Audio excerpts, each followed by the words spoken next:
Ola, como todos sabedes, estamos vivindo unha gran pandemia hoxe en día. Pero sabíades que antes desta houbo moitas máis? Acompañadesnos na liña do tempo? No Neolítico, a convivencia cos animais domésticos facilitaron o paso para as enfermidades. Cando se fixeron sedentarios, as enfermedades contaxiábanse a máis xente porque estaban máis xuntos, como por exemplo a variola ou tuberculose.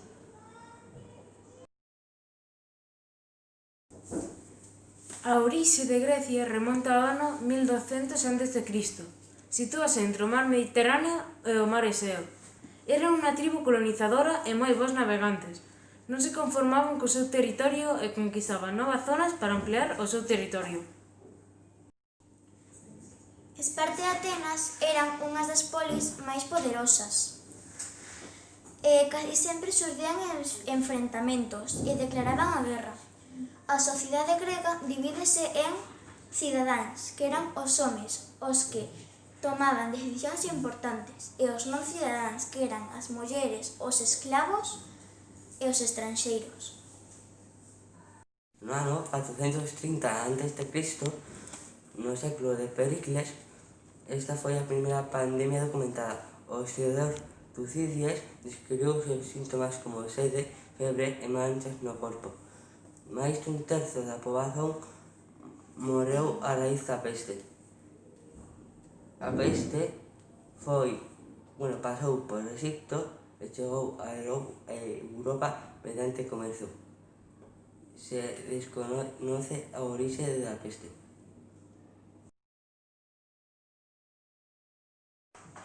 Despois da caída do Imperio Romano de Occidente, un novo imperio xurdiu no 330 d.C. no leste. Constantino fundou a capital do Imperio, Constantinopla. No século VI, o emperador Justiniano tomou o Imperio Bizantino e intentou recuperar as ambas partes do imperio sen éxito. A plaga leva o seu nome grazas ao seu secretario Procopio, que escribiu acerca desta epidemia. Os primeiros casos foron no ano 540 despois de Cristo e houbo hasta 10.000 mortes ao día. Algúns corpos mandábamos en barcos a deriva porque non podían facer tantos buracos para enterralos. Foi con certeza a peste bubónica. Os enfermos comezaban con febre, bubóns, alucinacións e logo morrían. Notouse que a bacteria viña de Etiopía, pasando por Egipto ata Bizancio, polo mar Mediterráneo. A bacteria chámase Yersinia pestis.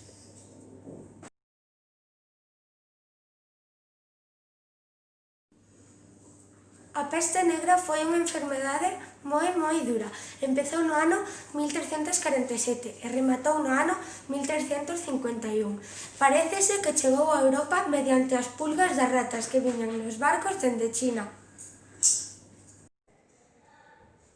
Era procedente da bacteria Yersinia pestis. O continente máis afectado foi o Euroasiático. A bacteria provoca inflamación dos ganglios da ingle, das axilas e do pescozo. Os médicos desa época non se esperaran que as pulgas das ratas eran transmisoras de enfermidades. Na Baixa Idade Media a monarquía fortaleceuse e a produción aumentou. A xente do campo empezou a vivir nas cidades e iso provocou que aumentase a propagación da peste. Utilizaban máscaras que tiñan unha herba na punta que eles creían que cando pasaba pola herba quitaba a bacteria. E a máscara utilizaban os médicos e os fillos dos médicos. A partir da Idade Moderna, a ciencia desenvolveuse e apareceron novas solucións. A primeira vacina foi no 1896 por o investigador Edward Jenner, que deuse conta que unha ordeñadora que tivo a variola bovina non collería a variola humana. Para comprobar a súa especulación, o que fixo foi inyectarle a variola bovina ao fillo da ordeñadora e tras uns cantos días de malestar, o fillo recuperouse, sendo inmune á variola humana. As vacinas de antes eran a rasgazos, non a pinchazos, que é máis hixiénico e chamábase antes variolación. Sabías que o nome de vacina ven de vaca? Vacina, vaca, vacuna, vaca.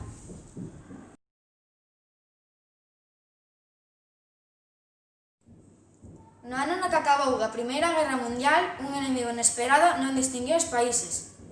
Para 1919, un virus matou a máis de 50 millóns de persoas. A gripe española comezou en 2 puntos de referencia. Ningún deses 2 puntos de referencia era España.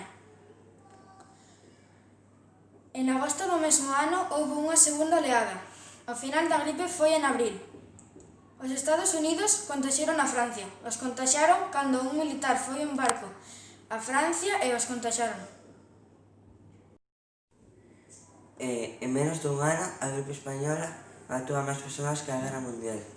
O virus da gripe chamase gripe tipo A, subtipo H1N1. En España enfermou o rei Alfonso XIII. En Estados Unidos enfermou o presidente, enfermou o primer ministro británico, o Kaiser, enfermou o Kaiser. Todos os periódicos da época recollían actos milagrosos. Os médicos da época recomendaban aspirín. Cando maior contacto houbera entre a xente, máis rápido propagase o virus.